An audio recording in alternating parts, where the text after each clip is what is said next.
Здрава на сите, полека се собирам. Има доста кои што сте дојдени пред време, што ми се допаѓа, затоа што ќе гледам да бидеме точни. Само, Ели, дали добро се слушам, кажи ми.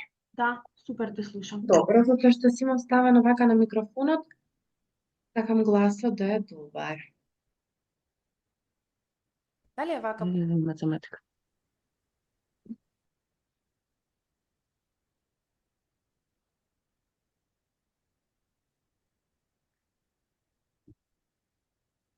Види дали е вака подобар гласот или претходно беше подобар. И претходно беше добар. Добро, значи вака. Да. Јас тебе супер те слушам, супер те гледам. Сега ќе ги прифатам повеќето. Доаѓаат. Ам, Само да го наместам.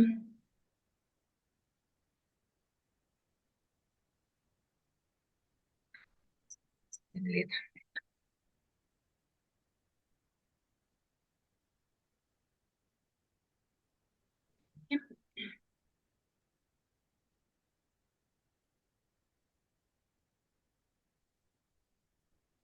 Чекам, ама неколку минутки можеби, затоа што уште не е 10.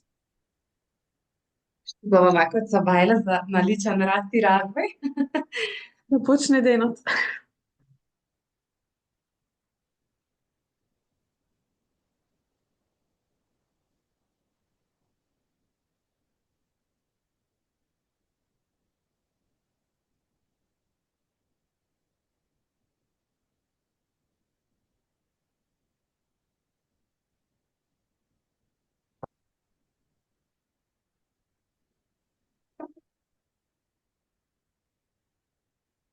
Баш ме интересира дали мажи ќе се пријават во оваа работилница.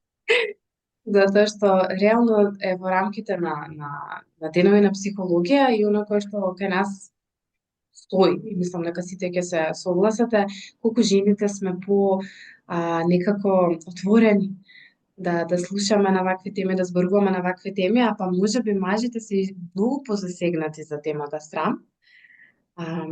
Со тоа што за нив е уште потешко.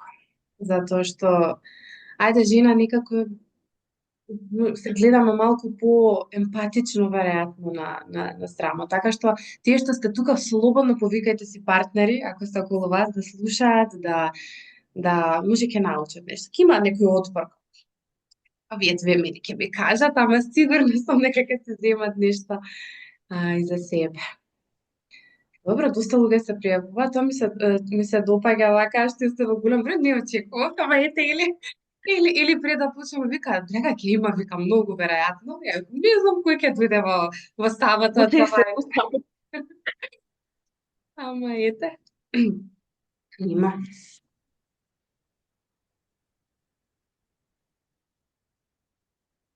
Фала ти, Леонора, што си тука. Ќе почекам уште многу кратко и веројатно ќе почнам, па ќе се надоврзат веќето. Значи, кој сака и му е пријатно може да се вклучи камера слободно, кој не мора. Следете си ваше темпо, ваши потреби. Удобно сместете се, заедно ќе бидеме некаде час, час и половина, затоа што со Елисавета сме договорени да оставиме време малку и за прашања на крај доколку се појават, на сите што сте тука да може да ги одговориме. Не исклучено било, ама реков да не. Ќе ве замолам микрофоните да ви се исклучени, а камерите слободно може да ги вклучите. Темпото ќе се одвива вака. Некако прво ќе почнам јас, па потоа или ќе продолжи, па пак малку јас, па пак малку или меѓутоа Елисавета Андреевска, тука си уште Буловска, треба да те смениме, пошто те знаеш, дадовме веќе. одменување на цела бирократија, на Zoom не стигнав да го сме. Е така. Ама те дадовме, така што треба тоа да го смениш. Оно што ми е многу значајно е да ви споделам дека Ели ќе ви даде неколку вежби, значи и телесни вежби, нема да биде само на пасивно предавање. Целта ни е некако да малку и го донесеме срамот, го повикаме срамот, го видиме. Јас сега посакам едно добре дојде. Фала ви многу на сите што сте тука во огромен број. и што, еве, ова саботно утро го поминувате со нас. Јас гледам тука и колеги, што ми е многу драго, ама морам да кажам, трема ствараат колегите. И срам. Затоа што, ете, срамот некако е природен и го носиме сите и емоција која што мора да постои, затоа што кога не би постоела би биле едно бесрамно општество што никој не го сака.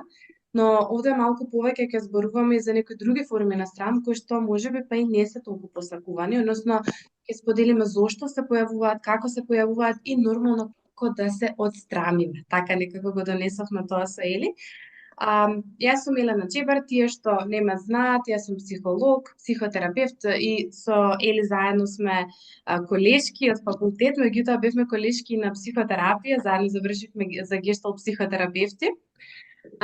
И она кое што ми е многу значено е да споделам дека двете некако сега работиме доста и со клиенти и ова беше една тема која што кога се договаравме што ќе зборуваме, ова беше тема која што мислам дека и првата ни дојде затоа што и двете некаде кога сме имале застој во својот личен раст и развој, во својата лична работа, некаде во позадина ни чукал, односно стоел глас.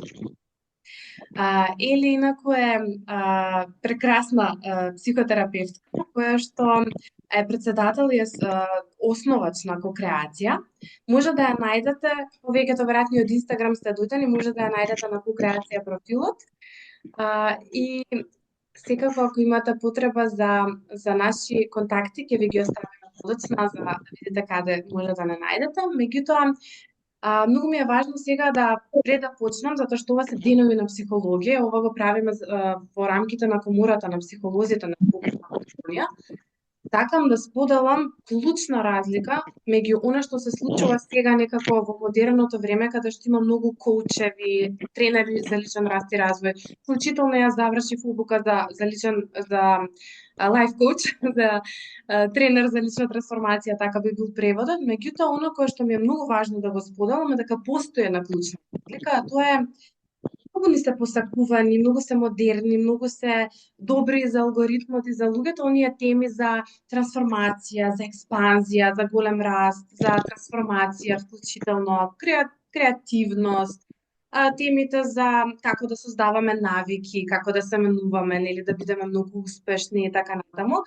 И тоа е нешто кое што е многу, како да кажам, модерно. Еве, јас сум видела кога ќе ставам објава за нешто такво, има луѓе кои што доаѓаат, но она кое што психолозите зошто толку многу не зборуваат на тие теми, е затоа што ете знаеме како функционира, би рекла повеќе малку човечката психа, што стои позади овие теми. Кој е местото каде што се раѓа трансформацијата, каде што се раѓа нели растот и така натаму, тоа е дефинитивно ливоста, односно местото каде што најмногу стои срамот. Што значи може да работиме со лайф коуч, нели, да сакаме да растеме и тоа ќе биде нешто кое што е краткотрајно, бидејќи ветува брз раст, но најчесто многу брзо следи еден пат и доаѓаат клиентите, пробав, работам, 2-3 месеци веќе можам, а што е оно што на долготраен рок се случува, тоа е всушност некаде се јавуваат гласовите на срамот, се јавува гласот на сите оние работи кои што не се исцелени во нас, или можеби би рекла се јавува таа ранливост која што е многу значајна да ние ја имаме освестено и затоа психолозите би рекла дека тука се многу потребни и покрај тоа што нашата професија самата носи стигма и срам. Затоа што јас стално кажувам, ако биеме паничен напад, ќе се јавиме на работа и ќе речеме, леле, денеска повраќав, лошо ми е некој вирус, сватив, ама нема да речеме, нели, имав паничен напад, анксиозна сум, едноставно денес не можам да работам. Тоа е нешто кое што допрва веројатно со текот на времето ќе почне таа стигма да ја рушиме, како што многу стигми се срушија и одиме напред како големо општество. И сега ако гледаме дека местото каде што се раѓа сите овие убави теми е срамот, затоа мислам дека е многу важно да почнеме од тука. Да почнеме токму од оваа тема, токму од да зборуваме за она кое што никој не зборува. И да, не може да зборуваат другите професии толку многу гласно на оваа тема и затоа многу сум благодарна што еве денес имаме ваква можност јас или да зборуваме токму за срамот. И некако пред да почнам, сакам да ве повикам да се сетите која сте мајка, сте биле мајка, која можеби сте гледале, сигурно сте виделе детенце, некаде околу годината и пол, кога ќе сретнете некоја дете и знае вака да мижи. Ти му викаш здраво, кај си? И ќе мижи. И всушност срамот е не те гледам, не ме гледаш. Ако мижам или се сокријам или позади нешто и не те гледам, најверојатно нема, еве јас ќе го исклучам микрофонот на Ирена. Може да не се види. Ама добро е, веројатно добро слушате. Певно мижа децата затоа што ако јас не гледам некој друг, нема да бидам виден. И всушност срамот е прекин на контактот. Кога ние се срамиме, затоа што тоа е една болна емоција, знае да биде болна емоција која што се чувствува дека нешто не е во ред со нас, односно нешто прекршуваме некоја социјална норма, некоја морален стандард, некои вредности, може да се лични или нели некој од нашата околина, односно тоа е едно чувство како да сме неадекватни, безвредни или одбиени. Сега срамот е еден спектар. Ова што го чувствува детето, нели не е истиот, тоа е релацијскиот срам, можеби чекај како ќе го создадам контактот, тоа е една можеби една срамежливост што нема да е исто како срам кој што е голем и може да прерасне во еден токсичен срам. Меѓутоа за токсичниот срам и за овие форми малку повеќе ќе зборува подоцна Ели. Како социјална емоција тој се развива од 15 месец и може да трае развитокот и до 24 месеци, зависи како, или може би рекла тука и 3,5 години некаде оној развој на срамот доаѓа, што значи дека е нешто кое што го учиме. Значи не се раѓаме веднаш со срам, туку го учиме, го стекнуваме од оно што го гледаме во околината. И сега постои здрав срам. Исто така Ели подоцна малку повеќе ќе сподели за здравиот срам и сакам да нагласам дека здравиот срам е многу потребен. Значи, овде не гледаме како се во животот има поларност, нели има нешто што е добро и нешто што е негативно и здравиот срам сметам дека е многу важен затоа што доколку не би постоел би биле бесрамно општество. Приказната за Адам и Ева сите знаете што е поентата кога нели рајот престанува да постои кој тогаш се јавува срамот. Сега во рајот го нема срамот. Убаво е таму, но ете, едноставно луѓе сме, и сите тоа што сме луѓе, што сме грешни, што сме од крв и месо, прави да го чувствуваме срамот. И освен здравиот, би рекла дека постои еден општествен срам, нели, кој што го носат најчесто забраните, оние немој, ние во гешталтот тие ги викаме интроекти, може помодерно малку ете за поширока, за повеќето да разберат некои уверувања кои што ги носиме, кои што не ги носи општеството, најчесто преку родителите првично во семејството, па понатаму и училиштето, нели, пред училишната установа и така натаму, каде што ги учиме овие работи. И релацијскиот срам што се јавува во релацијата најчесто може, нели, со партнерите, меѓутоа без разлика кога го имаме во контакт со некој друг. Оно што е срамот, ајде би рекла, можеби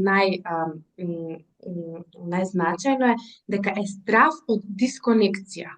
Значи кога го чувствуваме срамот, всушност ние стравуваме дека ќе бидеме дисконектирани. Носи ова корени во позадина, дека ние како племе нели живееме во заедници, ако некој е отфрлен од заедницата, особено порано кога било колективно општеството, што ќе се случило? Дефинитивно немало да може долго да преживее. Замислете во некоја џунгла, ако не се наоѓа, нели, каде што е домот, каде што има храна, каде што има вода, што ќе се случи доколку некој го дисконектира од племето, од заедницата. Но оно што се случува е кај срамот се јавува на чувство на јас сум инфериорна, односно јас сум помалку вредна од другите. Во овој момент другите се повредни од мене, се јавува чувството на нели на помала вредност, се јавува едно чувство на јас сум лоша личност. И ако другите ме видат, во наводници, ако се разголам и ако ме видат, најверојатно нема да ме прифатат. Односно ќе ме отфрлат и ќе видат дека со мене нешто не е во ред. Многу ми е важно да нагласам дека сите го чувствуваме ова. Дека ова е нормално, дека е природно, дека не станува збор за нешто како да кажам, невообичаено, но некои личности чувствуваат многу понагласен ваков срам и тоа е нешто што подоцна малку Ели ќе ви го донесе. Јас би сакала да ве повикам да размислите на приказната на Пепелашка. Верувам дека сите сте ја гледале таа бајка. Мене ми е многу лесно некако низ Дизни принцезите да работам со метафори, затоа што така сум растена и мислам дека сигурно 2000 пати сум го гледала и нели пораката сакала некела е примена. Но оно што ми е значајно зашто ја носам пепелашка и прво нешто што ми дојде на срам, затоа што таа прво живе со макејата, со полусестрите, намачкана со пепел. Таа носи една маска, на некој кој што не е, затоа што внатре ако погледнеме, нели таа носи нешто друго, меѓутоа е со скината облека, низок статус носи. Значи се јавува еден момент на инфериорност кој што го носи, а од друга страна подоцна кога оди на балот, таа носи една друга маска, а тоа е носи еден кралски фустан, чевлички од стакло, значи тука носи една супериорна маска, односно дека е можеби на чувство на дека е еднаква нели со кралевината и така натаму. И што е интересно, секаде кај неа постои срамот дека ако принцот ја види која е, особено подоцна кога ќе ја бара нели со чевличката, дека нема да ја прифати, дека нема да ја сака, дека таа всушност не е таа што е.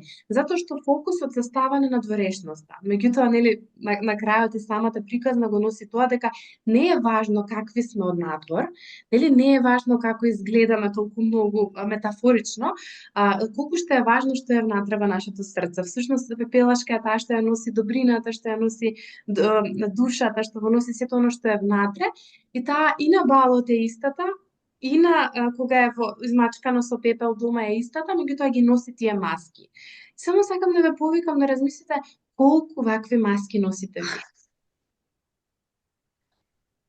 И тоа мислам дека е нешто кое што можеби со денови ќе мислите, затоа што еве јас околу 13 години сум во личниот раст и развој и постојано ден за ден или ајде од работа на работа кога ќе се видам и со мојот личен терапевт, знам да најдам една ваква маска која што ја носам. Која што несвесно негде во позадина има некој глас што ми вика, знаеш што, немој сега. И тоа е нешто што на Или го кажав, баш некако се чувме пред да почнеме и викам, знаеш, нормално е сега да не се јави и срамот, затоа што зборуваме на таа тема и ќе ни го донесе полето. И можеби најважното нешто што треба да го направиме да споделиме, дека имаме и ние срам, затоа што кога споделуваме, огромен дел од енергијата паѓа, односно си оди, заминува. Што ми е тука доста значајно да споделам е дека срамот носи многу позитивни работи. Еве постои позитивна врска дека често бираме партнери кои што знаеме дека би се засрамиле доколку не изневерат, и затоа што тоа е нешто кое што ни е важно. Што значи ако нашиот партнер има доза многу здрав срам и така натаму, или тие вредности. Не му гасете микрофони, зашто не знам на кој му е вклучен сега. Ало. Добро.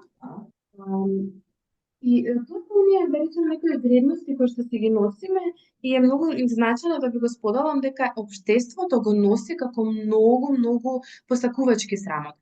Ако размислиме колку има цитати, пораки, колку е важен срамот, еве почнувајќи од сега во моментов ми текнува на таа од Фројд, затоа што е нешто со кое што сум растена и сум го слушала, меѓутоа првиот доказ дека некој човек е нели глупав е отсуство на срамот. Или има некој, мислам дека беше од Антон Чехов, сега ќе ја парафразирам, не е пред мене, меѓутоа нешто типот на добриот човек дури и пред себе ќе си се засрами. Секако дека тука постои добра позадина, нели добра поларност на сето ова, меѓутоа кај добрите луѓе знае толку многу да влезе во еден токсично да делува што го затвари сето оно што е добро. Нешто што ми е важно да го споделам дека антисоцијалните структури, односно социопатите, психопатите, оние што така се попознати, тие имаат отсуство на срам. И сега, кај тие структури постои отсуство на срамот, па дури нарцисоидните структури, значи тие не го чувствуваат срамот како мнозинството. И она што е исто така доста важно да го споделам дека многу почесто срамот е посилен кај маргинализираните групи, односно кај некои кои што нели едноставно се на таргет, кои што заедници кои што се малцинства и така натаму, и оние кои што претрпувале булинг.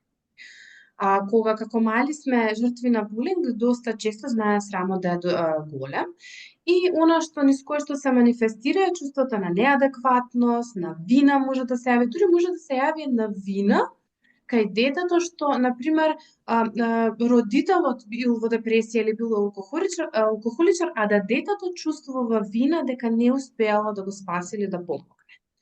Која веќе станува за една повреда, да речам, од срамот, која што се јавува и знае долготрајно низ животот да трае. Тоа е важно кај срамот, да е важно да знаеме која е неговата функција. Функцијата на срамот е нас да не штити.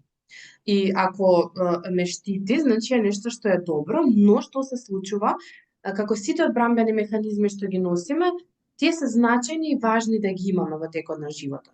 Но тие се појавуваат во функција кога нешто се случува во нашата околина. А кога тоа веќе не се случува, а продолжи тој одбрамен механизам да постои, тогаш тој веќе не ни служи. Не само што не ни служи, туку ни е доста голема пречка веќе во животот.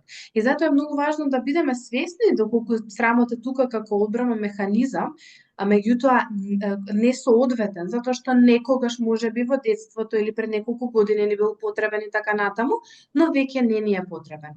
Но исто така е многу важно и да не избрзаме да го тргнеме, затоа што има една метафора која што е многу сакам, ако се качуваме по карпи и да речеме, нели мораме да ги имаме оние колци за да се држиме нагоре, а ние нели прво ставаме еден колец и се држиме, па после тоа го ставаме другиот и се држиме.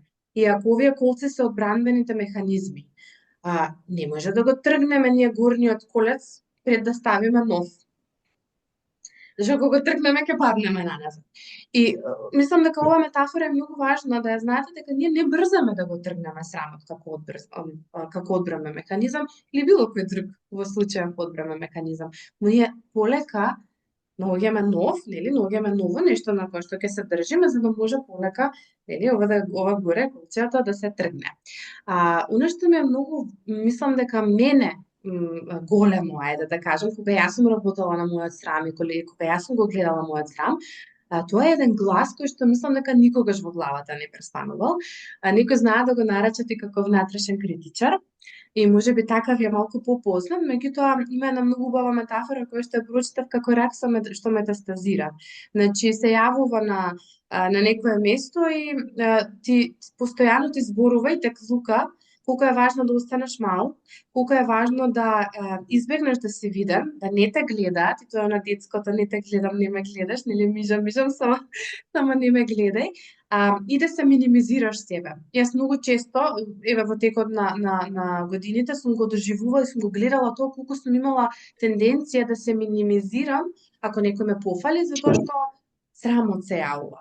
Зошто? Јас срамот го гледам како смрт на егото. Односно, не мора да значи, но некогаш се јавува кај личности е поголем, кај личности кои што имаат некоја нарцистичка траума во позадина, односно може би имале родители кои што се нарцисоидни или по околината нешто се случило, што не мора да значи, затоа што мислам дека и општеството нас ни е малку така, да речам, срам ни е како природен, како нормален, ние секој втор збор ни е срам да ти е срамота и така натаму во начинот на воспитување и како сме растени.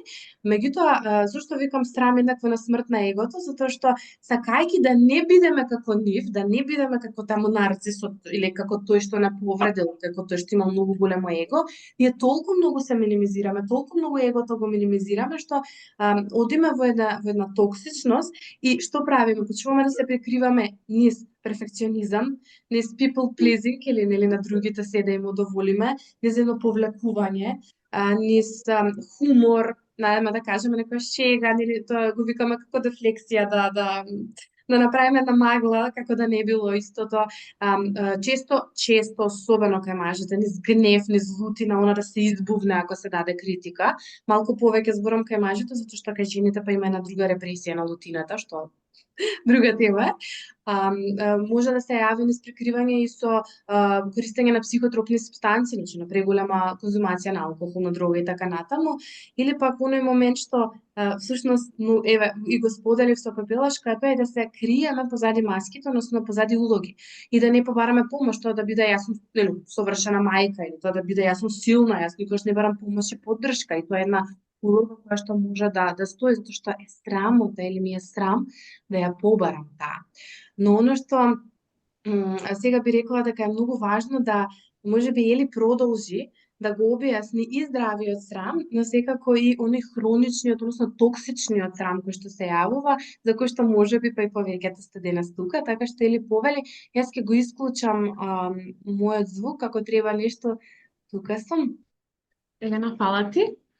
Фала ви на сите што сте тука денес со нас. Прво, сакам да ти се заблагодарам за се она што сподели. И некако за мене лично најзначајно беше таа свесност што ја донесе, дека колку ние и да работиме на подобрување на себе и да работиме на теми како трансформација, креативност, мотивација, тоа нема да биде целосно доколку во текот на животот не погледнеме подлабоко во внатрешноста, во јадрото, а таму честопати знае да се скрие срамот. Сега сакам да ве повикам сите да размислите дали на ум ви паѓа некоја поговорка, изрека или фраза што често ја користите, која е поврзана со срамот, или па не ја користите вие, а сте ја чуле некој друг да ја користи. Ако ви удобно може да се јавите, ако не може да пишете и во чат.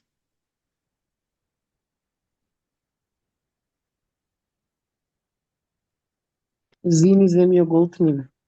Зини, земјо, голтниме. Баш. Супер.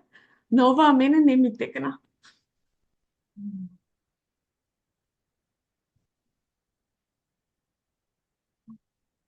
Дали може би некој друг сака да сподели? Некоја мудрост од нашите баби. Срамота е само да се краде и лаже од некој што...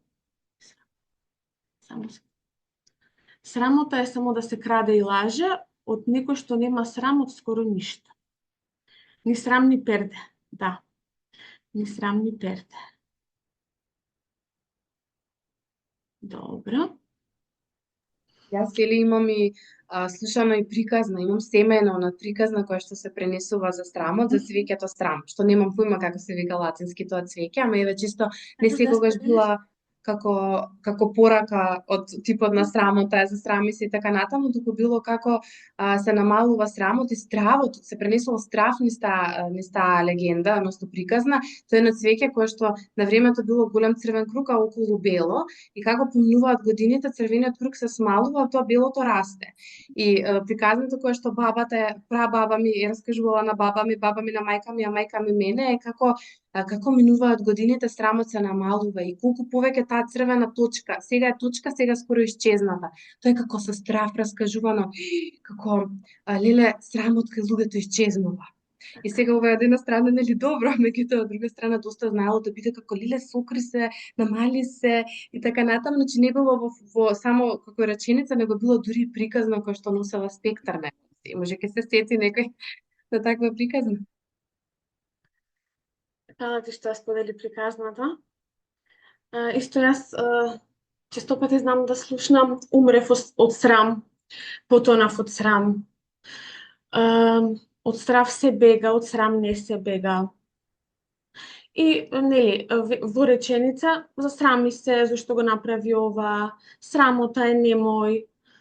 Од друга страна па имаме и позитивна фраза која што вели срам не срам. Мене таа ми е омилена.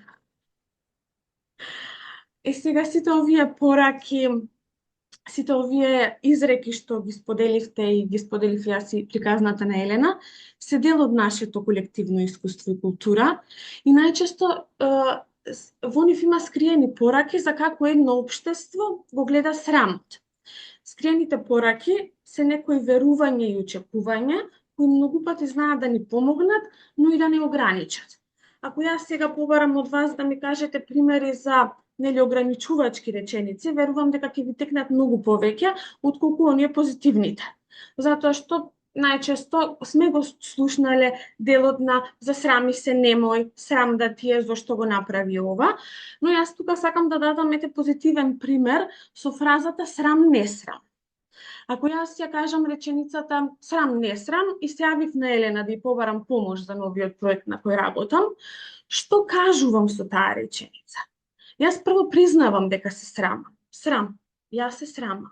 Но, меѓутоа, имам храброст доволно храброст да направам некоја акција, односно во тој момент на некој начин да му се спротиставам на срамот и да побарам помош, односно да се одсрамам. Така што верувам дека и на вас ќе ви текнат и за примери од вашиот личен живот, каде што бил моментот срам-не срам. Значи, имањето срам не значи дека не сопира да направиме...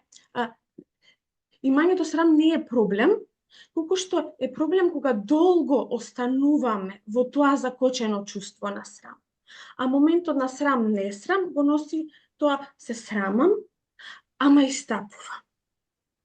Сега сакам да зборувам малку за... Се извинувам. Да зборувам за теоретската перспектива на срамот и за тоа како различни терапевти и психолози срамот го делат во различни категории. Мене некако, додека се спремавме со Елена, најзначајна ми беше поделбата која што ја прави психологот Џон Бредшо, а тоа е поделба на срамот како здрав срам и хроничен, односно токсичен срам. Тука сакам да ви ја препорачам и неговата книга Healing the Shame That Binds You се вика. Ја има и во аудио верзија, со тоа што во оваа книга многу подетално и пообширно се објаснети концептите на здрав и токсичен срам, но не само тоа, некако ни дава и начини како да се отстрамиме од токсичниот срам, односно од срамот што не блокира. Како што Елена и сподели пред малце, дека здравиот срам е добар и добро е сите помалку да се срамиме. Значи, тој не учи докај ни се границите во светот. И кога претеруваме и постапуваме на начин на кој ги загрозуваме тој граници, некако срамот ни чука на врата и ни вели чекај се. Застани, стој, претера и повлечи се.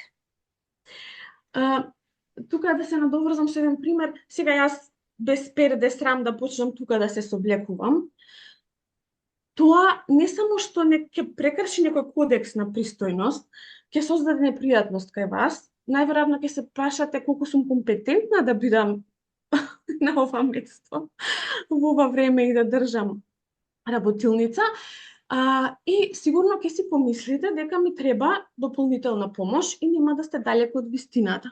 Само секунда. Името на книгата Healing the Shame That Binds You. Ќе ви ја пишам и после во порака. Од Џон Бредшо. Исто така, друг пример би бил кога ние сме на некој работен состанок, има некој говорник и има вработен кој што цело време го прекинува говорникот, дава коментари, е многу гласен и слично. И сега во овие ситуации, срамот е тој што вели застани малку. Ако го имаме. Нели, некако срамот исто така може да не спречи да земеме мито, може да не спречи да крадеме. Затоа што на таков начин, мислам, ова се како најпластични општи примери што е срамно. Затоа што на овој начин некако го кршиме нашиот личен интегритет и ги обезвреднуваме туѓите граници. И некако ги кршиме без пардон. Значи, ова го споделувам со цела свесност дека има луѓе кои што без перде и срам го прават ова. За жал. Сега, нели, ова е делот на здрав срам, на нешто што е убаво да го имаме и ако го немаме, тогаш е проблем. Но од друга страна, другата поларност е тоа што настанува проблем кога срамот станува хроничен, патолошки, односно токсичен. Сега јас сакам да ви прочитам нешто што јас го напишала во еден момент кога бев преплавена од мојот личен срам. Сакам да се скријам. Не сакам никој да ме види. Не сакам да се пројавам. Сакам да легнам, да гледам серија и да потонам во мојот кревет. Не почнувам ништо, затоа што се ми изгледа преголемо, премногу тешко. Ме преплавува тоа што немам контрола и не можам веднаш да ги поврзам работите. Срамот ми ја јаде душата.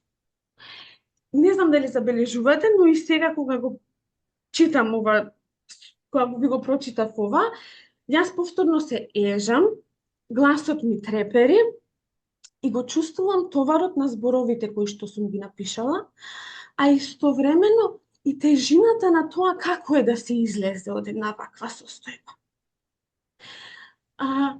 Ни во најмала рака не е лесно. И секогаш кога мислам на токсичниот срам, на ум ми доаѓа еден пример за тоа колку срамот е силна емоција. Значи, ако ова е среќата, ако ова е тагата, ако ова е рутината, ако ова е бесот, ова е задоволството, ова е срам.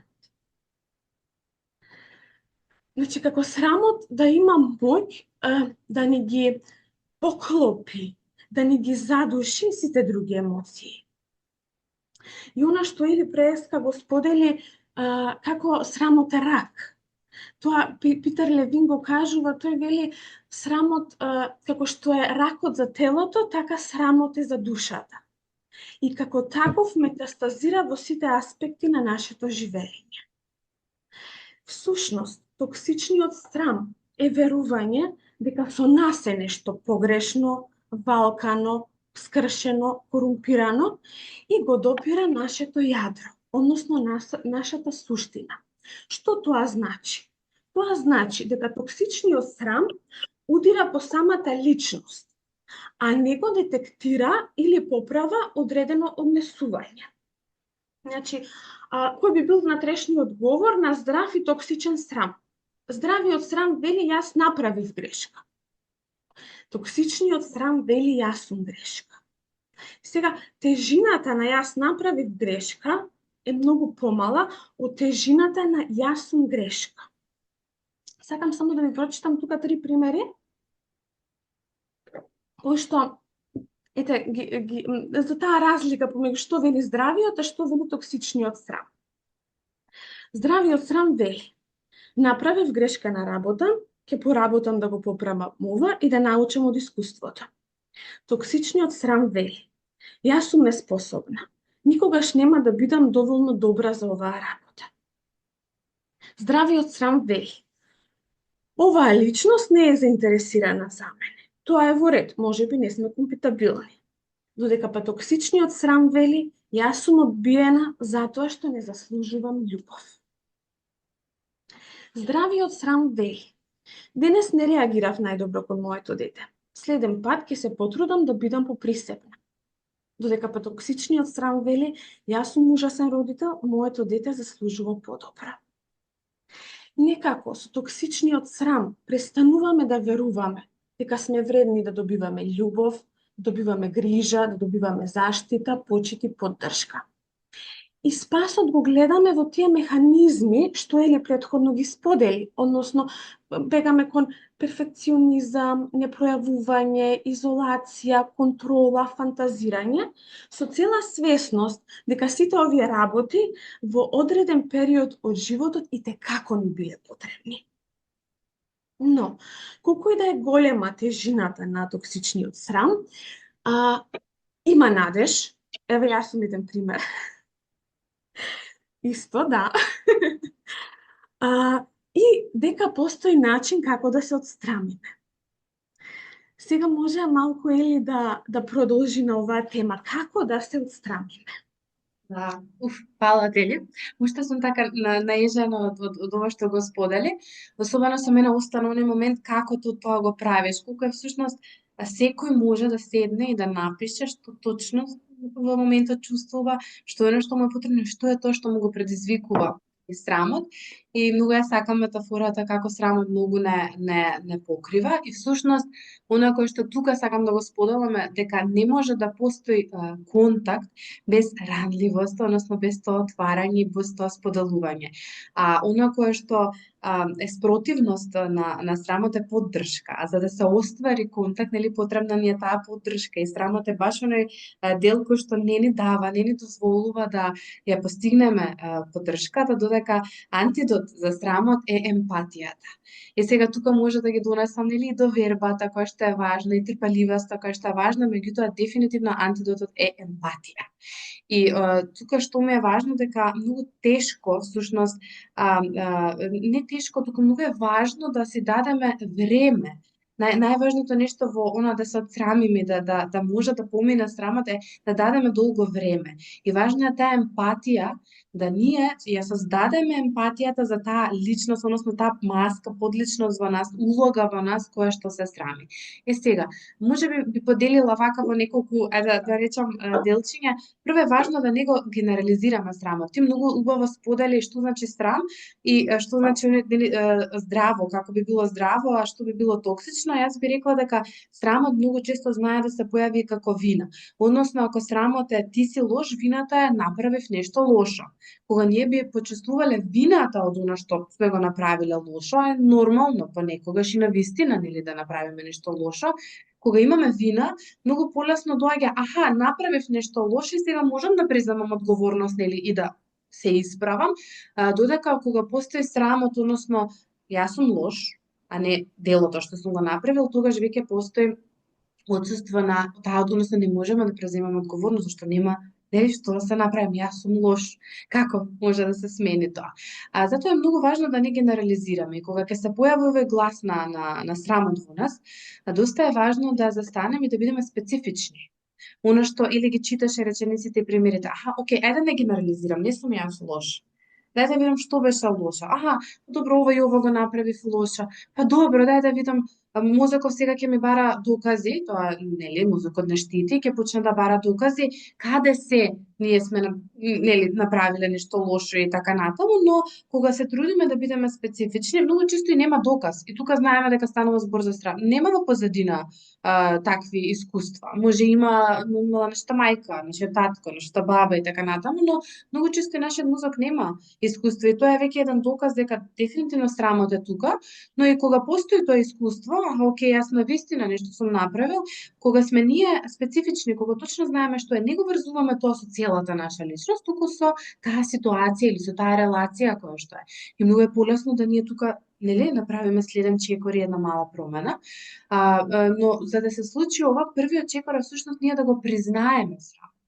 Затоа што ако ние не го признаваме, џабе си што правиме, она што викам, првиот чекор кон промена е свесност и тоа е ова првиот чекор кон отстрамување е признавање дека е тука.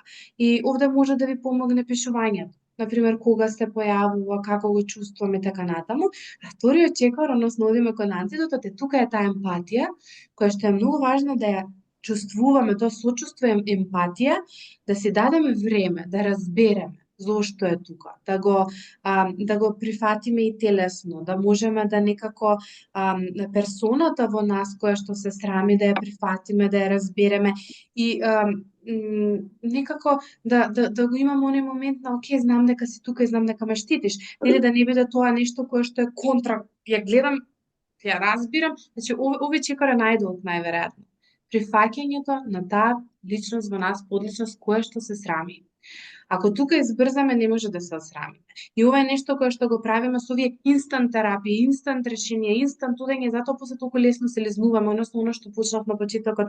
Не можеме да допреме до нашата креативност и да изразиме и да се случи тој раст ако нели срамот прво не се отвори за другите емоции полека да дојдат и да се случи тоа отварање како цвеќето нели кога расте. Ако ние го избрзаме, ќе ја скинеме пупката и нема да има цвеќе, или можеби онаа метафора на кожурецот, ако пробаме да ја помогнеме на пеперутката да излезе од кожурецот превреме, можеме само да ги скршиме крилњата. И може овој период овој да е мачен и болен процес и да откриваме многу работи кои што нема да ни се допаднат во тој момент, но е многу значаен. И понатаму оно што секако следи како чекор е да се соочиме. И тоа е оној момент на соочувањето, кога ќе почнеме да размислуваме на веројатно и кој наратив, односно која приказна си ја кажуваме на себе си, што е оно што и сме го наследиле од родителите, затоа што многу често срамот знае да е наследен. Значи тоа е наследена скрипта која што ја земаме од родителите. Ако родителите многу се срамат, најверојатно автоматски децата многу ќе се срамат. И можеби не спомнавме многу за физичката форма на срам, меѓутоа многу често срамот знае трансгенерацијски и физички да се гледа кај луѓето. Еве на пример нешто што сум го фатила кај нас и покрај тоа што знае да биде нели и од умор и така натаму, луѓето знае да е грбавењето, односно грбавата форма или многу често еве се случува кај девојчиња тинеџерки кога почнуваат секундарните сексуални нели да копчуваат градите да растат, ајде да не бидам многу да бидам понеформална, знае девојчето наместо да се исправи да си ужива во својата женственост и своето тело така нели како сите да се загрбави од срам затоа што пројавува некои нели женски атрибути. И може да се сетите и да видите дали можеби и носите вие нешто кое што е и физички, не само низ наратив и приказна што ја кажувате, меѓутоа и физички на вас, а е доказ, односно е слика, огледало на срамот. Полека е важно да тука пробуваме да ги заменуваме овие наративи, а пример ви даде точно или како изгледа таа замена на наративот, нели? Како изгледа нашиот глас на срамот, на токсичниот срам и како може да изгледа тоа решавање, односно менување на тие реченици што си ги кажуваме, на тие приказни. Например, секогаш губам со учам како да се подобрам. Сега сам малку можеби некако брзо ви го носам, меѓутоа кога ќе си го ставите во вашата приказна ќе видите колку може да е моќно и да менува. Можеби следниот чекор тука го ставам да споделите. И тоа го кажав и на почетокот и ќе го кажам повторно дека ранливоста е таа што не води кон конекција. Колку повеќе се споделуваме, колку повеќе кажуваме, тоа што стои, тоа што не грчи, тоа што толку многу се стиска, полека почнува да се отвара и да биде убаво. Од една страна кога ги споделуваме нашите приказни, не само што и ние стануваме емпатични кон истата, туку добиваме и емпатија и поддршка од другите. И затоа реков спротивноста на срамот многу често знае да е поддршка, а од друга страна постојат место каде што спротивноста е гордост, односно нели сме горди со себе и може да кажеме се гордеам со себе, убаво ми е, нели драго ми е за ова што го направив, горда сум. И од друга страна себе прифаќањето, односно кога ја носиме таа приказна и кога срамот е нешто кое што многу не гуши, многу не стиска и многу не минимизира, она себе прифаќање на таква сум и ќе се изненадите кога споделувате колку и од другите ќе добиете приказни кои што се слични и ќе им помогнат, односно ќе ги поддржите и другите да можат да се пројават, да бидат видени, да се некако создаде, односно да може да контактираме едни со други. И во контактот да се исцелиме и срамот да едноставно исчезне и не може да си се видиме такви какви што сме, да може да се конектираме со другите луѓе, затоа што на крајот на денот најважно е конекцијата. Најважно е да бидеме конектирани со другите луѓе. Ние сме колективно општество, ние зависиме и нормално е да зависиме од другите луѓе и другите зависат на нас и таа козависност, здрава козависност, дека не е во некои токсични врски, меѓутоа таа здрава козависност е многу значајна и важна, а срамот често знае да е пречката која што не ни дозволува да се конектираме, особено еве и во релација со партнери или со пријатели така натаму. И нормално најважното од сето ова е да се преземе одговорност. Односно да не чекаме некој друг или нешто друго да дојде и да нас смени, туку ние да ја преземеме одговорност дека да, ова е во мој раце, срамот е во мене и мое е јас како ова ќе го направам. И нешто кое што сакам тука да ви го споделам, мислам дека е многу важно и мислам дека е дел кој што и мене во однос на окей, ја преземам одговорноста за внатре го работам оно што треба да го изработам, но нешто кое што многу ми ме помогнато и кое што мислам дека многу може да помогне на другите и лично меѓутоа и кога го правам и кога ми го правеле, а тоа е дека најдобриот подарок на луѓето што може да им го дадеме е да го видиме и да го потенцираме доброто во нив. И не можам да заборавам колку е Благој Јанаков ни даде една вежба, тој е професор на факултетот кој го фатил, новите студенти веројатно веќе не го знаат ако има некој тука. Меѓутоа имавме еден предмет личен раст и развој и ни даде една вежба каде што сите анонимно, вака на едно ливче имавме. И анонимно ливчето го секој за секој го пишувавме по нешто добро и ќе го свиткаме ливчето и тоа кружеше и да речеме 30 бевме во групата, 30 добри работи кои што ќе ги слушнеме. И не можам се уште да заборавам кога го добив моето ливче и сега тука со страв, прво го отварав со страв, леле, кај ме знаат, не ме знаат сите во групата, 120 студенти, не се знаеше сите. Леле, кој знае што ќе пишат се, што ќе има внатре, како ќе има, тоа страмови, тоа стравови, тоа внатре една улога и кога го отворив и кога го видов, како другите всушност ме перцепираат, од кои што да речеме, ако со 5 сум се дружела, со другите 25 не сум се дружела, не ме знаеле, меѓутоа имале некоја слика за мене. Тоа беше, мислам, дека едно од најголемите исчекори кои што биле добри за мојата самодобарба, да можам јас да зборувам. Но не можам да заборавам, тогаш имаше доста колку убаво предаваше и зборуваше, например. Гласот, нели, убаво ми е да го слушам. Јас бев како, јас? Стварно? И само не вина, меѓутоа толку искрено помогнала. И затоа, на ова место сакам и вас да ве повикам, да вие навистина ми го дадете најдобриот подарок на другите. И еве, ако тука се слушате едни со други, ако не слушате другарки, семејство и слично, да им го потенцирате на другите тоа што е добро, затоа што тоа е нешто што е многу поддржувачки. Поддршката е таа која што го трга срамот. И јас се тука ќе се повлечам, а ќе ве оставам на Ели. Ели ќе продолжи со многу убава вежба за срамот.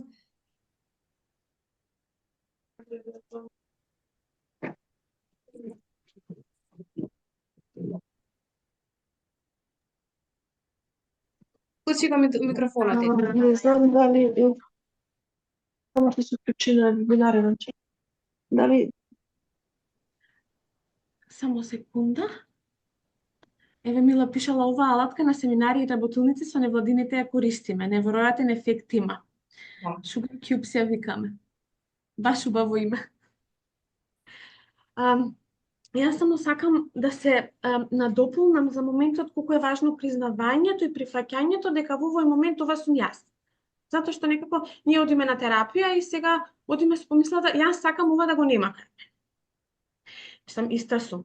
Нели, сакам побрзо да се ослободам, сакам побрзо да се отстравам, сакам 10 средби да бидам како нова. Но не оди тоа така. Многу е важно, посебно на нешто вака длабоко и силно, да му дадеме време. И како што Ели сподели, најважно е во тој момент на признавање и емпатија кон тој срам. Иначе, прво сакам да ви споделам една вежба, која што е соматска вежба, доаѓа од соматска психотерапија, која што може да си ја правите дома, е многу кратка, а истовремено е многу ефективна. Прво, како изгледа нашето тело кога се срамиме? Најверојатно очите ни се надолу, погледот свртен, некако сме свиткани, рамениците ни се подвиени, дишењето знае да биде плитко. Сега во оваа вежба останувам во оваа положба неколку минутки и си давам дозвола да бидам во тој срам. Си давам дозвола да го почувствувам тој срам. За потоа некако да го направиме движењето нагоре. И ова го вежбаме повеќе пати. Ако ова е срам, ова е несрам. Некако да телесно се поддржиме за моментот на несрам. Нели некако ми остана поговорката од преска. Че ова е срам, ова е несрам. И како што споделив претходно, срамот не е проблем. Толку многу како што проблем е кога остануваме заглавени во ова. Затоа што кога јас сум во ова, не можам да имам контакт. Тоа што Елена го сподели. Така, ова е една вежба која што мене доста ме поддржала и иако, како што споделив, е кратка, со применување од време на вистина знае да даде поддршка кога ни е тешко. Сега, Елена, дали имаш нешто да дополниш или може да почнеме со искуствена? Фала многу за ова. Па или можеш да почнеш со искуствената вежба? Мислам дека е и временски дека е. Да.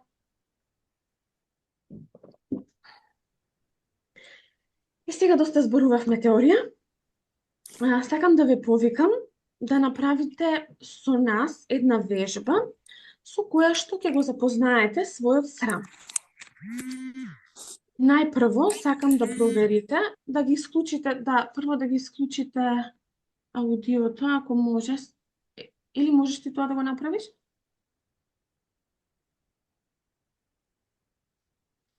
Сам дека во моментов им се на сите. Па не, гледам тука некој без микрофонче, затоа. Можеме да пробувам, ама Океј. Океј, јас ќе зборувам, ти во меѓувреме направи го тоа. зашто еве не можеме мина никако да ја Да, стискам, океј. ама не ќе веројатно е нешто Да, ќе Океј. нема глас, така што Да. Супер, фала ти. Она што најпрво сакам е да проверите дали ви е удобно онаму каде што сте. И ако не, да си одвоите да создадете пријател и удобен простор за вас. Дали тоа ќе значи да се напиете вода, да земете кебе, ако лежите да седнете или ако седите да лежите, значи да се наместите во положба која што ќе биде најубава и најпријатна за вас. И откако ќе го направите тоа, да во просторот во кој што се наоѓате, да најдете барем едно нешто што ви дава чувство на безбедност. Дали тоа ќе биде некоја слика, дали ќе биде, вели, ја гледам со кебе, дали тоа ќе биде, не знам, некој цвеќе. Значи, нешто по ваш избор, што ви го враќа или ви го дава чувството на безбедност.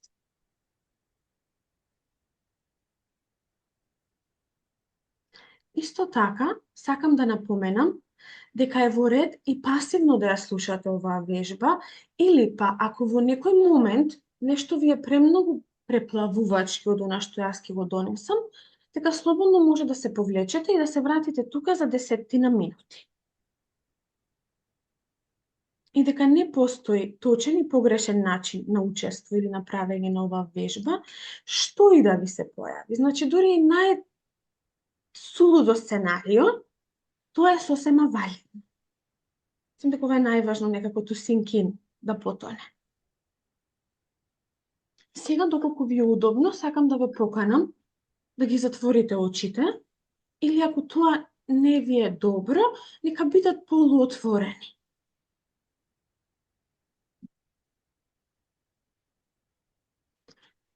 И, кога ќе бидете спремни, замислете како вашиот срам изгледа. Каква форма има? Каква боја има? Каква текстура има? Дали е голем или можеби мал? Дали се јавува како некоја конкретна слика или е апстрактен? Дали е предмет или е човек? Што и да се појави е валидно. А и да не се појави и тоа е во ред.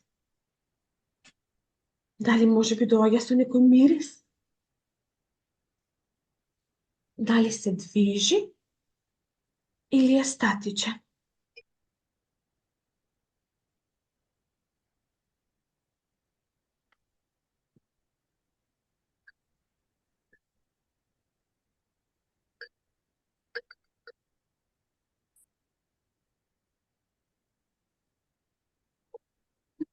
Сега оставам малку простор, за да си дадете време да се создаде таа слика како изгледа вашиот срам.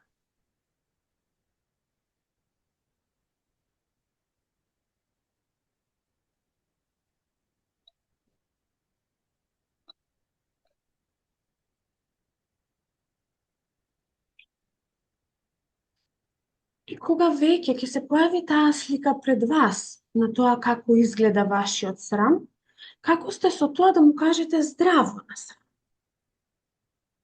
Јас дојдов.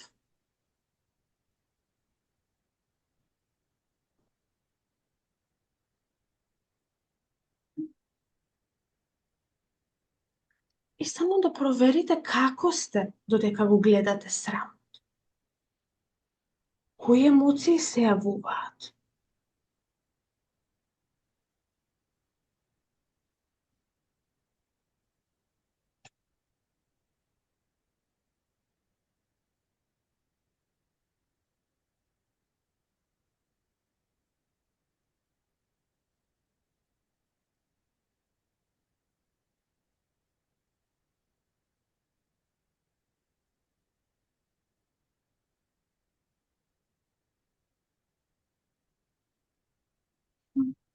И да му кажете, некогаш ми е тешко со тебе. Не можам да разберам зошто си тука.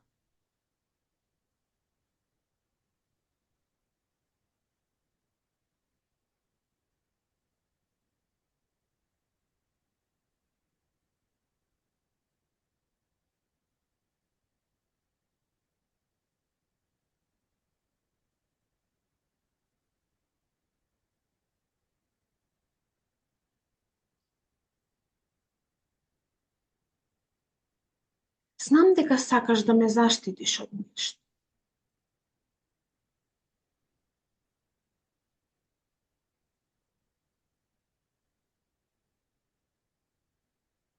Но не знам од што.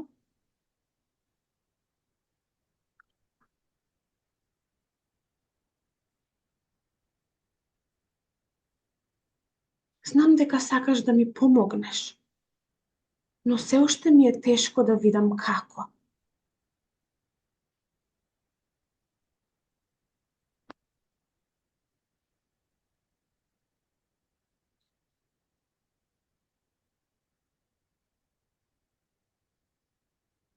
Верувам дека и тебе не ти е лесно.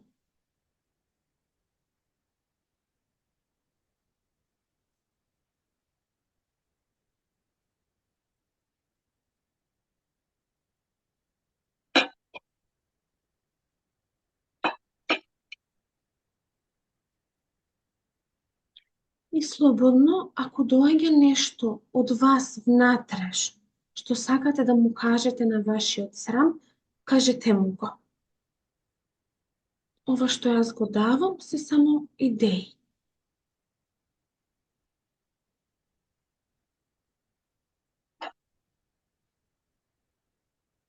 Гледам дека не си ми непријател.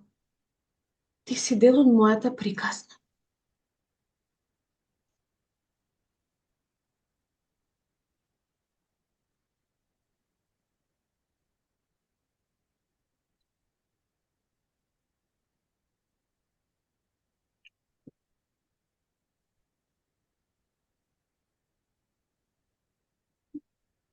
Гледам дека не си ми непријател. Ти си дел од мојата приказна.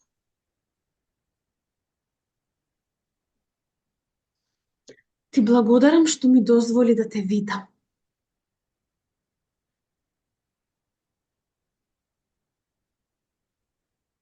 Си благодарам на себе што бев доволно храбра да се соочам со тебе.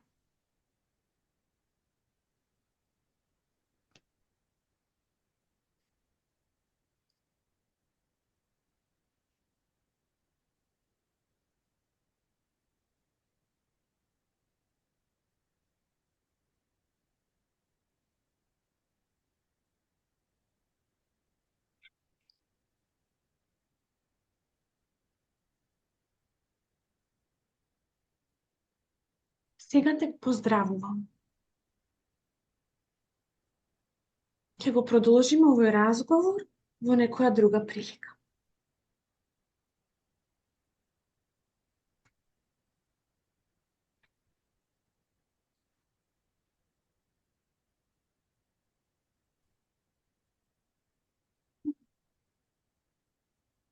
Да земете си само минутка-две, да се вратите тука со нас, да некако може малце се истегнете, да се напиете вода и се она што ви поддржува во моментот.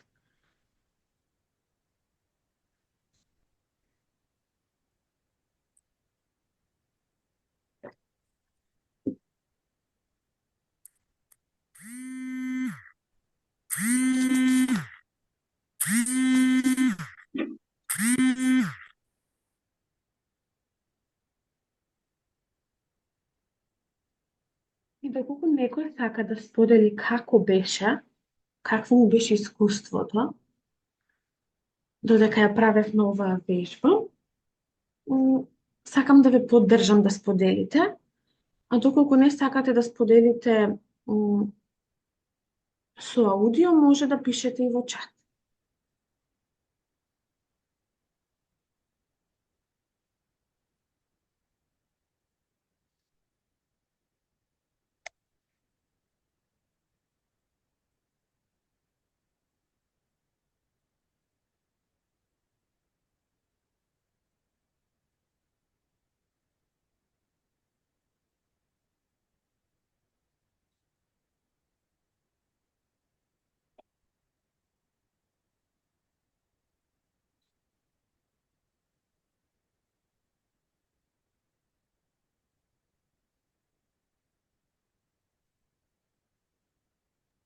А јас ке скршам раз. Срамот дојде. Може би некој што ја прави вежбата, фала ти или за оваа вежба? И јас пробав да ја правам, иако знаев да дзиркам некој ако треба да вклучам да влезе на работилницата, мене многу ми беше убаво, јас физички многу го почувствував како преса некоја вака во градите и телесната вежба што ја доноса баш таа преса ја почувствував вака да се наведнам, да паднам надолу. И ми беше многу убаво што го видов. Мислам дека многу дознав и открив и видов некои работи. Сега, ако некој прв пат работи на себе, може малку ќе му е нели потешко да оствари контакт, ама мене ми беше многу лесно и баш некако успеав да разговарам и знаеш како му реков ти благодарам и во ред ќе разговараме друг пат, малку по малку вака се чувствував како ја отпушта таа преса, знаеш, и некако физички да се исправувам и да ми дозволува баш она да застанам на ова место кај што сум. Фала ти, за мене ова беше многу убаво искуство. Баш ми е драго. Да, фала ти што го сподели тој дел дека не секогаш нели сме спремни за овој тип на вежби, но и доколку на некој не му се појави слика, фигура или некоја абстракција поврзана со срамот, и тоа е окей. Нели, може би од прв пат срамот и не сака да биде виден. Така што потребно е време и вежбање за да и сигурен и безбеден простор за срамот да може да се пројави. Нели, може би во овој момент сепак е работилница, тука сме повеќе луѓе и не го чувствувате како доволно безбеден простор, но може би дома сами пред огледало ќе може да се појави срамот. Меланија сака да сподели, тоа што Наташа споделила. Да, мојот срам изгледа како сива завеса. Никогаш така не сум го замислила. Супер, Наташа. Само продолжи да овој диалог не застане тука. Ме слушате? Сега, Меланија? Да, дали ме слушате? Да, слободно сподели. Јас кога ги затворив очите, кога си го представив срамот, како да видов некоја сива карпа, така грудка карпа камен, не толку голема, со длабнатини. Сиво беше тако. И кога си го представив и кога дојде моментот дека го препознавам, го познавам срамот, како да испаруваше некои чачиња, си замислов, како да се намалува и како да се поместува таа што беше така визната фигура како камен карпа, и кога почнав да зборувам, тука си, како си, и како да почна така малку чад одгоре да така не чад на запален чад, туку како прав, како сето тоа да се разложува така, интересно многу. Така многу убава метафора, фала ти што ја донесе. И тоа е всушност суштината. Значи, кога нешто ние ќе го видиме и ќе го признаеме дека е тука, кога не му викаме иш, туку, окей, јас дојдов да се запознаеме.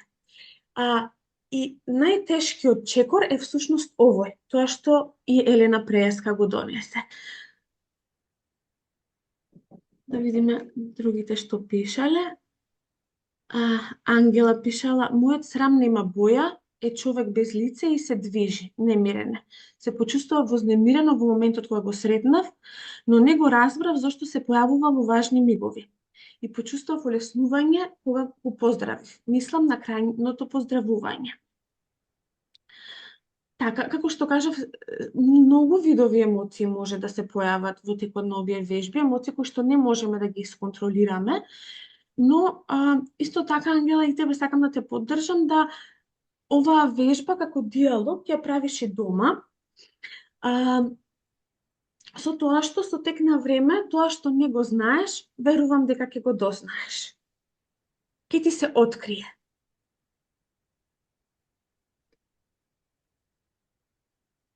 Надица пишува фала ти за вежбата, мојот изгледа како темен октопод.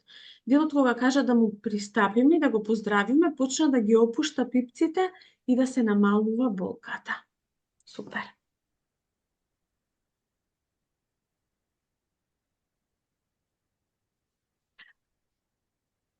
Само тука да додадам дека доколку оваа вежба нели ви е тешко да ја правите без водство на некој, може да си пишувате.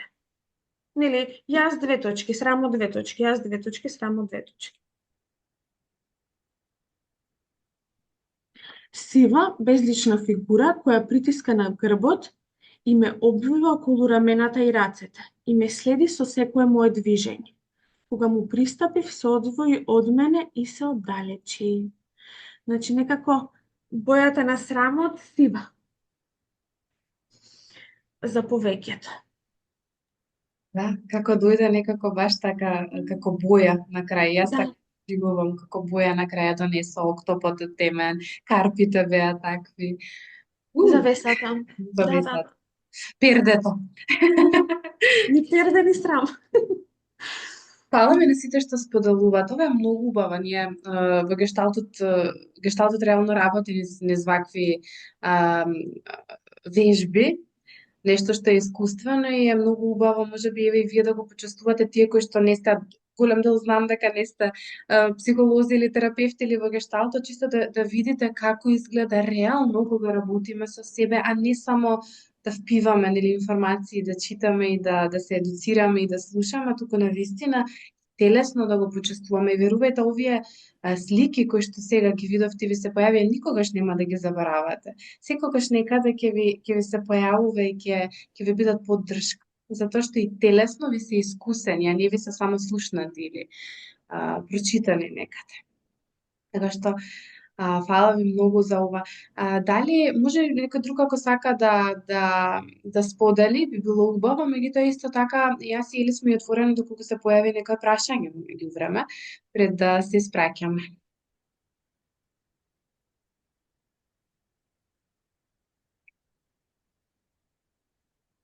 Срам, не срам, некој да си праша.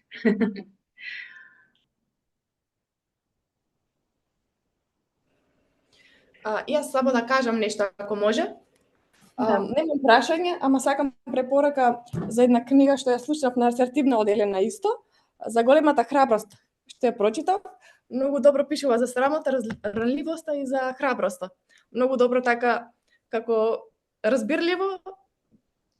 Тоа баш што го дискутиравме и денеска на сличен начин, дека позади срамост стои ранливоста и за сето тоа треба храброст за да се премине преку тоа. Многу добро опишано во книгата, таа ја знам, ја спомнавме тогаш на програмата Асертивна. Да, тоа е Daring Greatly или сега големата храброст ја имате на македонски конечно од Брене Браун. Брене Браун е можеби една, не можеби, најпознатата во светот која што го истражува срамот, која што зборува за срамот и ви го препорачувам и тет разговорот за срамот и за ранливоста од неа, може да го најдете на YouTube. Меѓутоа книгата кој има можност да ја прочита, јас искрена ќе бидам со вас. Моментот кога ја прочитав Daring Greatly беше моментот кога буквално самата најмногу се поддржив да истапам. Исто така и уште една книга има од неа, а таа е The Gifts of Imperfection. Не ја имам сретно на македонски, ако ја има, супер би било, која што е како продолжение и каде што многу зборува за нашите несовршености и така натаму, така што Брена Браун е некако што со топло срце ја препорачувам на секој, особено доколку го има оној страм на минимизирање, да се смалува, да некако не си дозволи да биде во наводници голем, нели да се отвори и така натаму. Фала ти, Маланија, многу што ме потсети на ова, да го споделам.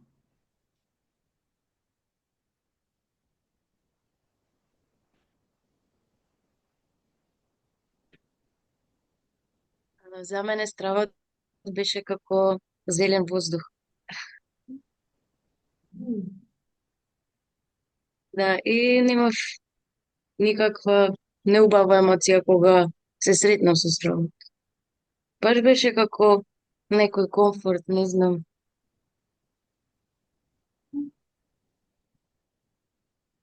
Фала ти, колку убава, фала ти Да, Магдалина. баш. Иако она позитивното, кога може и позитивно чувство реално да се јави во една ваква вежба. Фала ти многу Магдалина. Добро е, не е све сиво, има нешто зелено.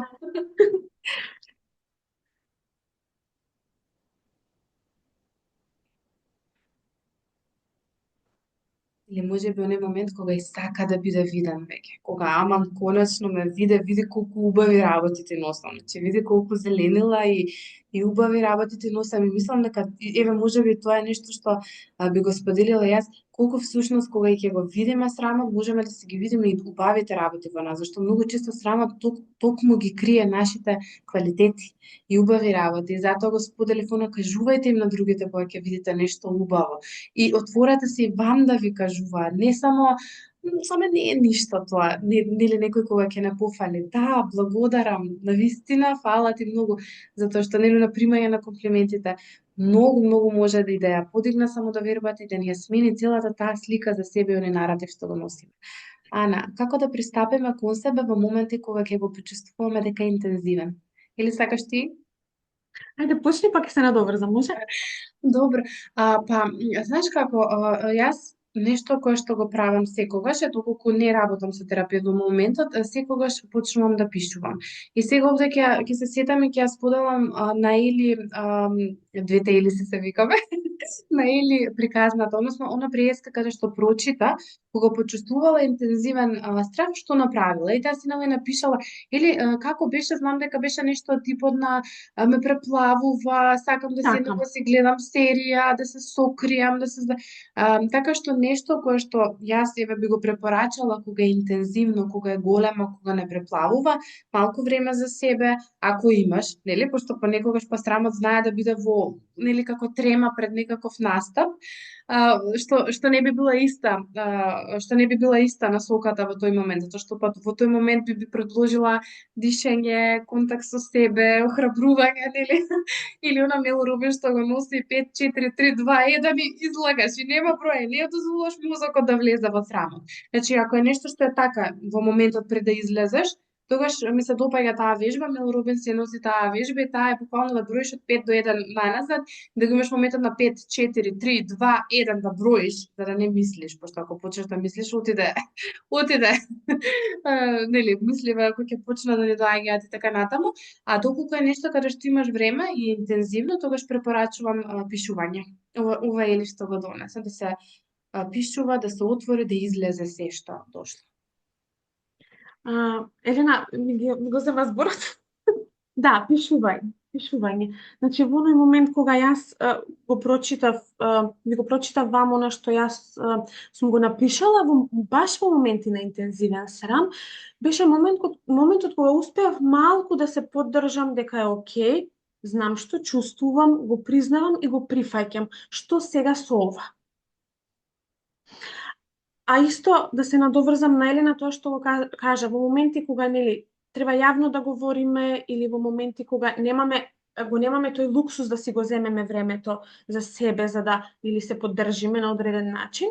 Јас секогаш тука викам дека нема да дојде утре и јас да се разбудам и тоа да помине. Дека е важно да поминам низ огнот во тој момент.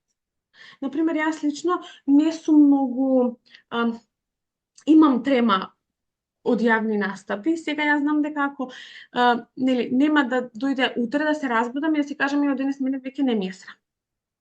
И дека некогаш е важно да се турнам малку, не многу, и да побарам поддршка, како што пример во овој момент сум побарала поддршка од Ели, или да побарам поддршка на други страни, со цел да се охрабрам за да го направам она што во моментот ми предизвикува многу срам. И почнуваме малку. Значи, почнуваме малку. Например, ако јас имам срам од јавно говорење, не почнувам со држање работилница од 3 сати. Најверојатно сум почнала таму некаде на факултет да кренам рака и да зборувам пред, нели, пред студентите. Така што ситни чекори.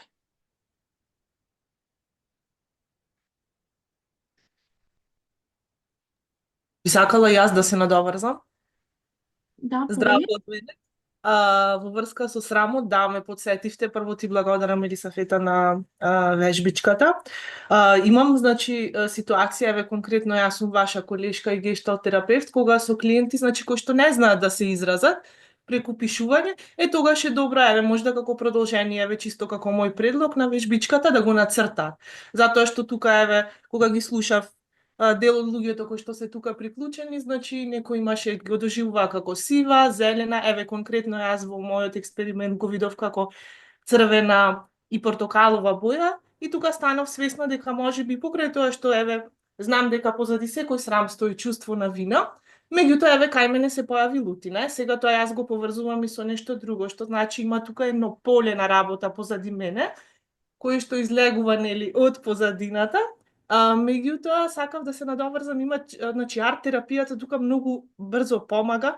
Еве, кога ние би го продолжиле, еве, сега експериментот, значи, кога ќе го нацртаме, како што кажавте, кога ќе ги видиме тие листови пред нас, да станеме во подобар контакт со фигурата, онака како што секој го видел, не знам дали е подвижен, дали диалогот, дали ќе се надоврзи нешто, например како во облачиња, чисто еве како моја идеја каде што би можело да се направи еден убав диалог и кога луѓето тоа ќе го видат еве конкретно кај дечињата помага да се изразат преку цртеж така да или можда еве уште еден како експеримент да се покријам со кебе, па како се чувствувам тука затворен кога сум затворена, кога се притискам себе си, а што ќе се случи па ако излезам надвор? Ќе се случат многу поубави работи. Колку убава Јасмина, фала ти многу што го донесе ова баш така како продолжение и може да си продолжите и да си го нацртате. Понатаму сето оно што го видовте, тоа е многу убава идеја. Фала ти многу. Така ви благодарам.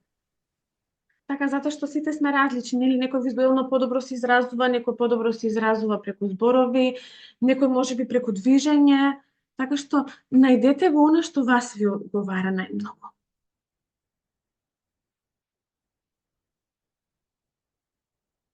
Ангела пишала, јас често ја правам таа грешка, кога сакам да кажам, прашам нешто на некој важен настан, се јавува срамот и се откажувам најчесто од излагањето. Ова ми е многу познато место.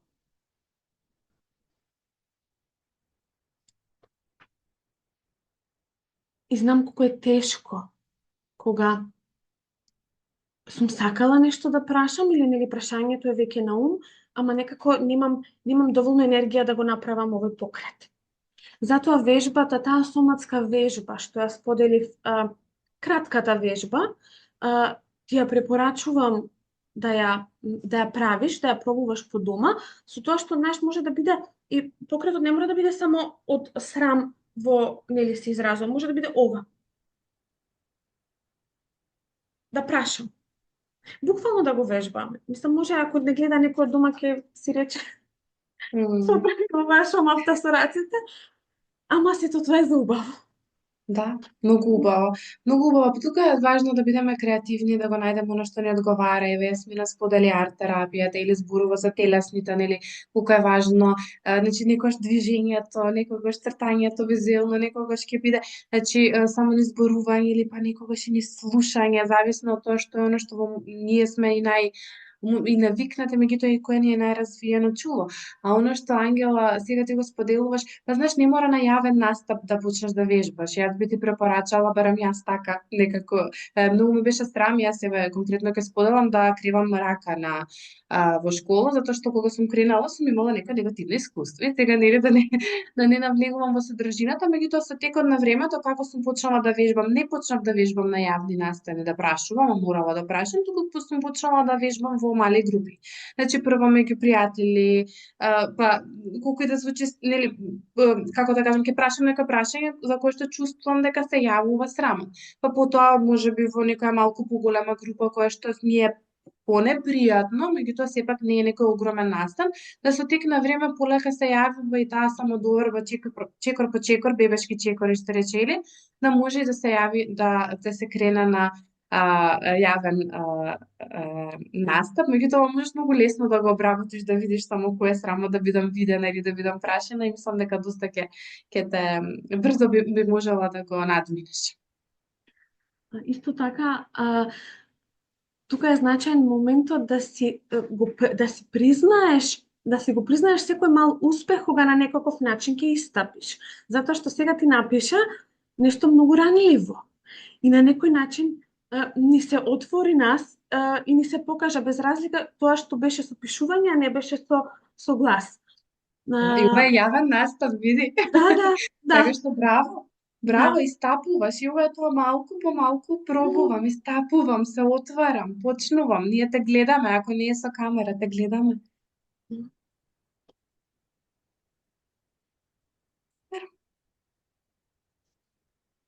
Океј, дали има уште некој кој што сака да сподели?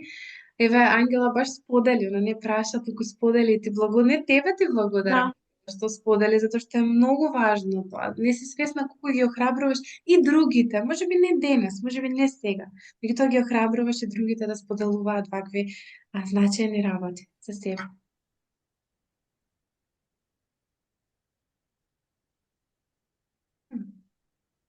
Ја спомнавте Брене Браун, јас извинете повторно вака неповикана си се појавувам.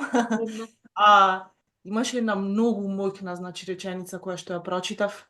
Значи додека зборуваме, срамот е толку моќен што додека зборуваме за срамот го чувствуваме. Да, таа метафора што ја донесе Ели Бреска со вежбата. Фала ти многу, Петя, многу убава. Има и други колешки може да јават, да споделат, да додадат, да донесат уште нешто, а јас би некако полека можеби да затвараме полека, затоа што гледам веќе час и половина, скоро сме заедно, и некако би сакала сите да ве повикам да си заминете со еден збор или со една слика или може да биде покрет некој или движење или некој символ и црташ да биде без разлика секој по своја желба, што е оно што најважно и најзначајно ви остана од оваа работилница денес. Тоа може да ви биде многу убаво за окружување и може и да споделите.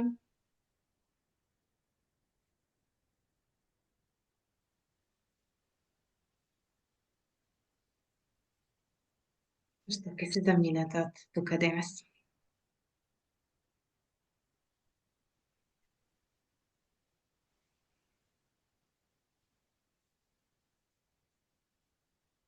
Или може тебе прва да те повикам, да кршиме мраз, или така ќе јас да споделам, па полека ете може. Може и сите да пишете, ако сакате во читот или јавете се слободно. Така. Јас, нели, ми се појави еден збор, потом се појави уште 10, ама нели ќе се задржам на првиот, тоа беше ќе се заминам со полека. Што убаво. Ти?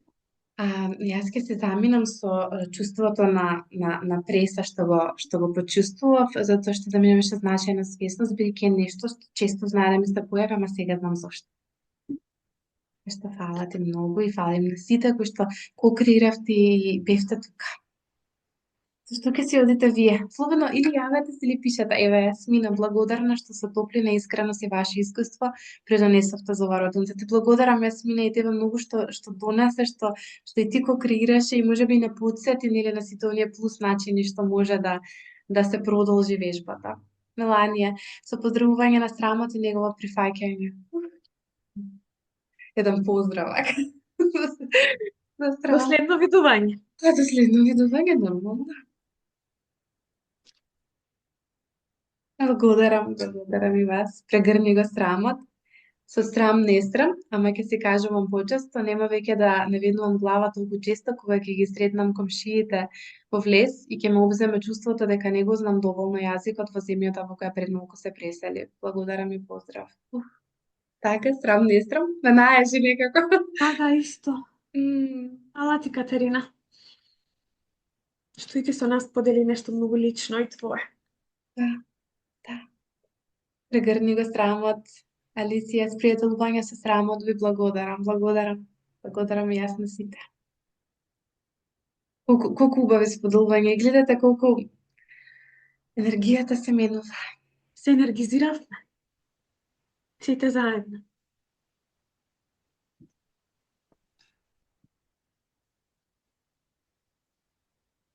Чао на срамот.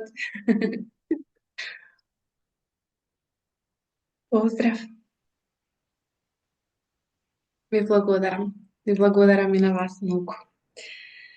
Прифаќање и спријателување со срамот, да. И колку ни е важен и значаен до некаде. Ви благодарам. Јас ви благодарам што останавте до крај тие што можевте. За убавите зборови и за убавите увиди со кои што ќе си одите. И ете, ако ни беше срам и не го направевме ова, колку убави работи немале да се случат. Така што Точно. благодарна сум што ете сме истапиле и што се исполни оваа работилница и така и за вас. Фала ви многу, јас сега полека ќе гасам. Инаку работилницата се снимаше, па можеби ќе гледам со некој линк да ја објавиме, да биде на YouTube и слично, меѓутоа тоа ќе се договориме со Елиси како ако имаме и дозвола од вас, од тоа што вие кликнавте дека знаете дека се снима, меѓутоа ако на некој нели му е непријатно и не би сакал, слободно нека ми пише или мене или на Ели да знаеме. Ве поздравувам многу, имајте преубав викенд и ви благодарам што утрово го поминавте така со нас. Поздрав. Чао, чао.